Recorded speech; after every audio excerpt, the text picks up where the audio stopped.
Donc bonjour à tout le monde. Je vais quand même me présenter parce qu'il y a peut-être quelques personnes qui ne me connaissent pas. Euh, donc je m'appelle Rémi. Mais j'ai dit ton vrai nom. Donc je m'appelle Rémi Dumry, je suis un cultivateur bosseron. Alors que fait un cultivateur bosseron? Un cultivateur a des terres, il plante des plantes qui captent l'énergie solaire, qui captent du CO2, qui utilisent un peu d'eau et qui produisent de l'énergie que je récolte sous forme de grains ou de racines. Et mon métier, en fait, c'est de produire de l'énergie. Et comme je suis un cultivateur connecté, donc là, le connecté, c'est plutôt Ramdumdum ou Dumdum, qu'on connaît un peu sur les réseaux.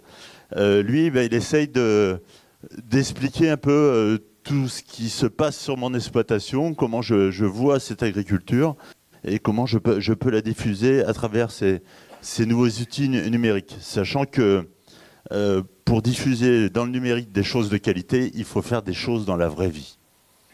Et donc, Rémi Dumry et Rem Dumdum, en fait, sont la même personne.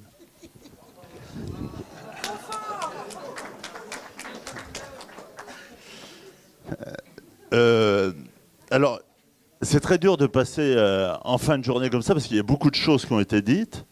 Et donc, il faut que j'essaie d'innover. Hein. Ça va être un peu le truc.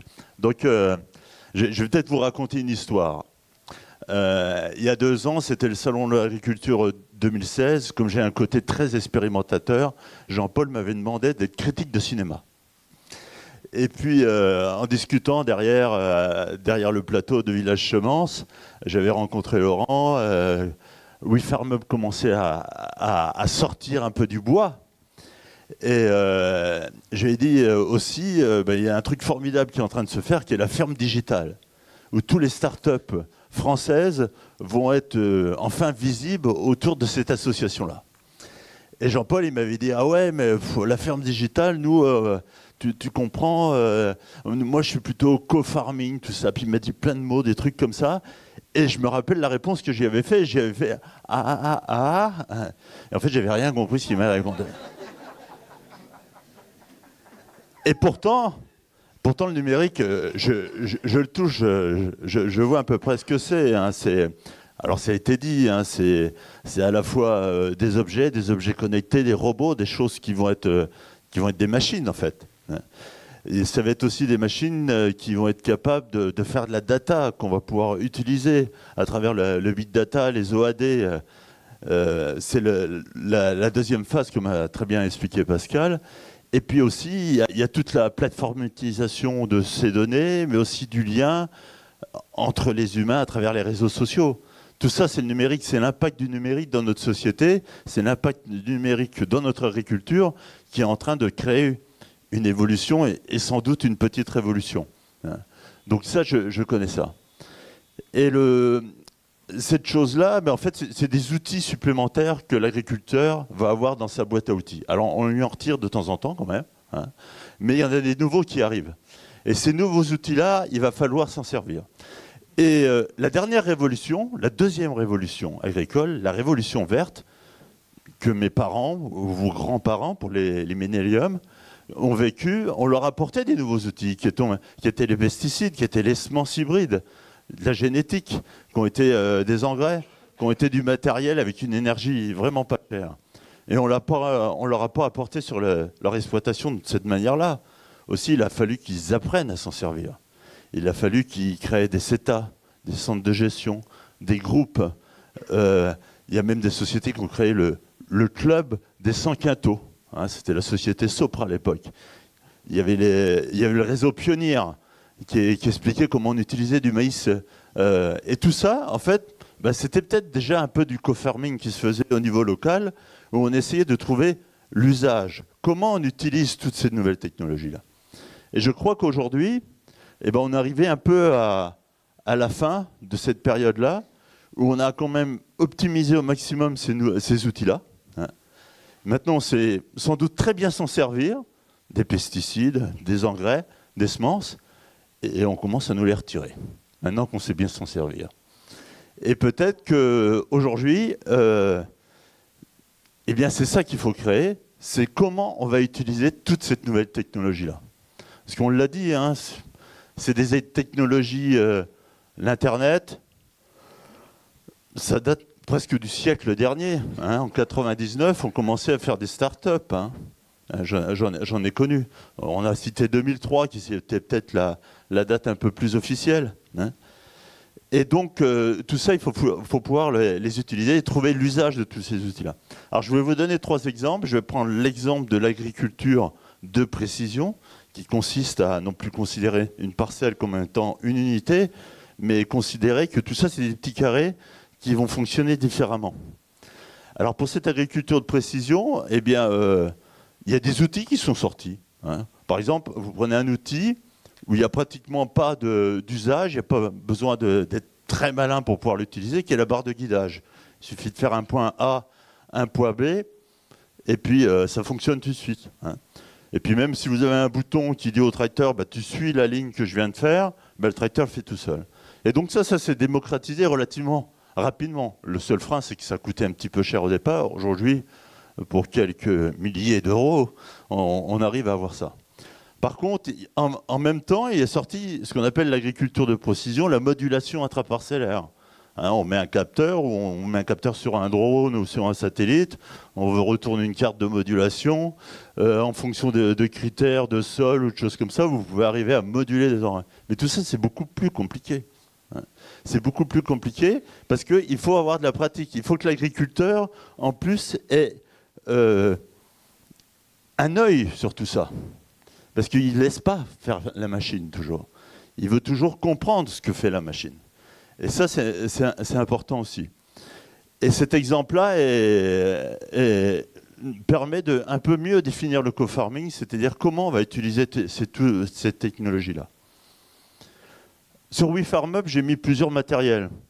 J'ai mis par exemple un broyeur, j'ai mis des cueilleurs à maïs, et puis j'ai mis ma barre Hand Sensor. Donc c'est une barre qu'on met au-dessus d'un tracteur, qui est en fait des yeux et qui permettent de voir la biomasse et qui envoie directement l'information à mon épandeur d'engrais, mon pulvérisateur d'engrais, pour mettre la bonne dose au bon endroit.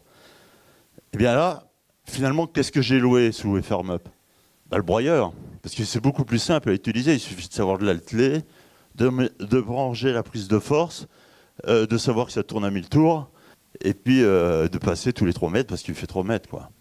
Par contre, un sensor, faut savoir le brancher, il faut savoir le paramétrer, il faut savoir comment on va l'utiliser. Et tout ça, on voit bien qu'il manque encore un peu l'usage. C'est pour ça qu'il y en a à peu près que 70 en France et qu'il n'y en a pas beaucoup plus. Donc ça, c'est juste pour vous dire qu'un agriculteur connecté, quand il n'a plus de mémoire, il utilise son smartphone. C'est très important. Voilà. Et puis, il y a... Voilà les choses que je voulais vous dire sur l'agriculture de précision. Alors là, je vous ai parlé d'outils, donc il faut acheter du matériel pour que ça marche, ou il faut le louer. Hein. Mais aussi, il y a un autre impact qui va être comment on partage de l'information qui est liée à cette précision. Hein. Comment faire un tour de plaine virtuel. Hein. Donc je sais qu'il y a Bayer et il y a BSF, qui nous proposent des outils comme Scouting ou Compagnon, qui vont permettre là de partager de l'information, de partager des observations.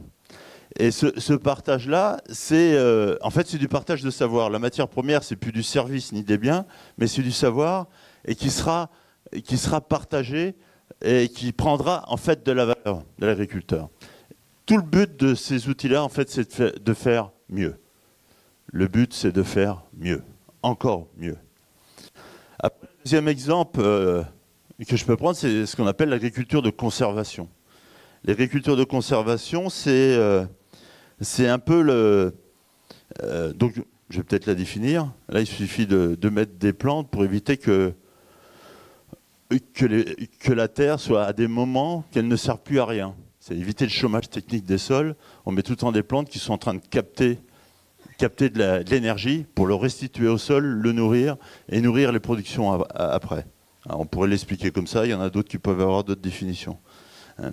Mais cette agriculture-là, finalement, il y a un peu de matériel qui est vendu, souvent des matériels très chers, mais on s'aperçoit assez rapidement que ces matériels aussi sont modifiés par les agriculteurs, qui sont adaptés pour cette exploitation. Et ça, c'est un peu de la co-construction. Partager aussi ces expériences-là, avec des réussites, mais souvent aussi des échecs. Et partager les échecs, ça fait partie aussi du progrès. Et bien ça, c'est du savoir aussi. Et le numérique permet, on le voit à travers Twitter ou à travers des forums, on voit toutes ces expériences-là qui peuvent être partagées. Donc on peut partager des biens, des services, mais aussi du savoir. Et la grande question, c'est comment réussir à valoriser ce savoir-là. Comment en faire en fait une nouvelle production sur les exploitations. Comment mon expérience que je peux avoir, comment je peux la partager et en fait la valoriser et en faire un peu mon métier. Hein. Donc il y a iRefine qui nous propose ça à travers sa plateforme, de pouvoir s'exprimer. Mais on avait pensé aussi à une autre plateforme de savoir. Donc j'ai posé un peu la question ce matin si ça pouvait exister. Et ça, on l'a imaginé pas très loin d'ici, là chez Greenflex, avec l'Open Agri-Food. Ça s'appelle Hub Agri. Et l'idée, ça serait que toute personne qui ait un peu de savoir ou de valeur ou des data pourrait les déposer sur une plateforme. Et les gens qui voudraient voir ce qui a été fait, ça peut être sous forme de vidéo, de texte, de fichiers Excel ou de données brutes, les personnes qui voudraient la voir, eh bien, paieraient une contribution, la noteraient aussi, quelle est la valeur de cette information-là. Hein. Et tout ça, ça prendrait un petit peu de valeur et ça pourrait rémunérer et peut-être encourager les gens à partager. Et ça, pour l'instant, c'est peut-être un doux rêve. Hein. Mais ça serait dommage que ce soit une plateforme américaine qui nous propose tout ça. Voilà. Et j'aimerais bien que ce soit une plateforme européenne. Ça a été dit aussi, aussi aujourd'hui. Voilà. Et puis le troisième exemple, c'est ce que j'appelle l'agriculture contributive. Donc là, j'en ai un petit peu parlé. Il y a aussi le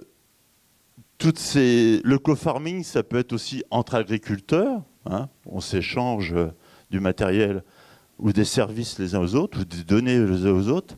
Mais souvent aussi, ça amène, quand ça commence à avoir un peu de valeur, aussi à échanger avec...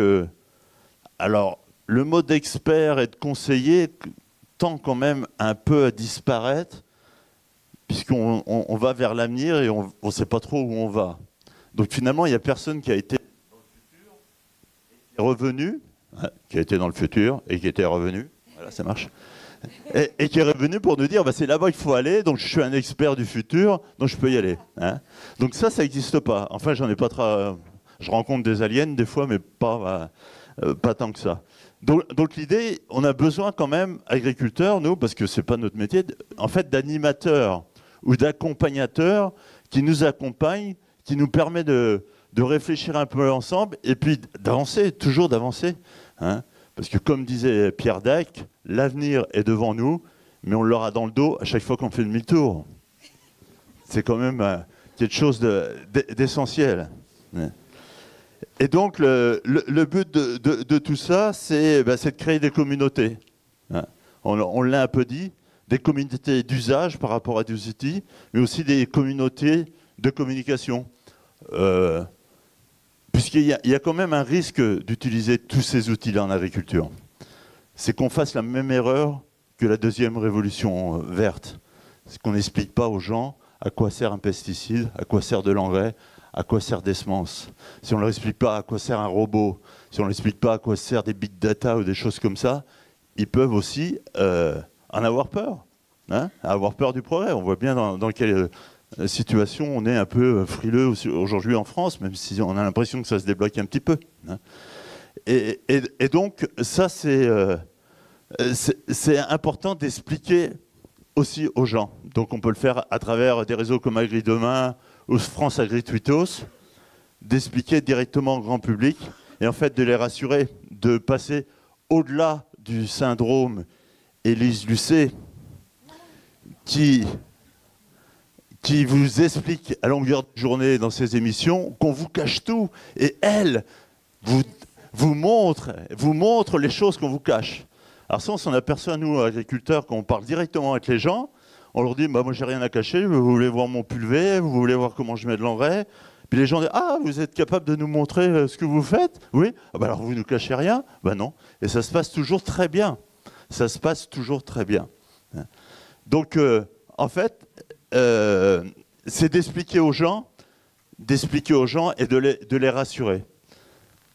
En fait, quand on voit l'agriculture bio, quand on voit l'agriculture urbaine, quand on voit les AMAP ou les choses comme ça, on a l'impression que les gens cherchent des beaux produits qui ne les rendront pas malades, où l'environnement sera protégé, fait par des petits agriculteurs, hein, pas des grands comme moi, beaucoup trop grands. Et en fait, c'est pas ça qu'ils sont rassurés. Hein. Comment on peut être rassuré que des fraises poussent dans un conteneur avec de l'eau sans terre et que les fraises sortent, hein? On m'en est rassuré pourquoi? Parce qu'en fait, ils ne sont pas rassurés par rapport aux produits, mais par rapport à la personne qui les vend. La réponse qu'ils cherchent, c'est qui me nourrit? Quelle est cette personne? Et finalement, c'est quel est l'humain qui me nourrit? Donc on recherche du lien. C'est ça. Et finalement, les réseaux sociaux sont des formidables outils pour recréer ce lien. Voilà. Alors pour moi, le co-farming, c'est un peu tout ça. Hein, je vous livre un peu tout ça. Ça permet de faire des choses en moins, c'est-à-dire avoir moins de charges, mettre peut-être moins d'argent, produire un peu mieux, avoir moins d'impact au niveau de l'environnement. Mais ça permettra sans doute de faire plus d'énergie, parce qu'on aura encore plus besoin d'énergie pour le XXIe siècle, de faire plus attention à l'environnement, de faire plus de qualité. Et donc, en faisant moins et plus à la fois, finalement, on fait mieux. Donc voilà. Donc je ne me rappelle plus du tout ce que m'avait dit Jean-Paul il y a 2 ans, mais voilà un peu l'idée que j'ai du co-farming aujourd'hui, et j'espère que vous aussi, vous en avez une belle idée. Merci. Merci Rémi.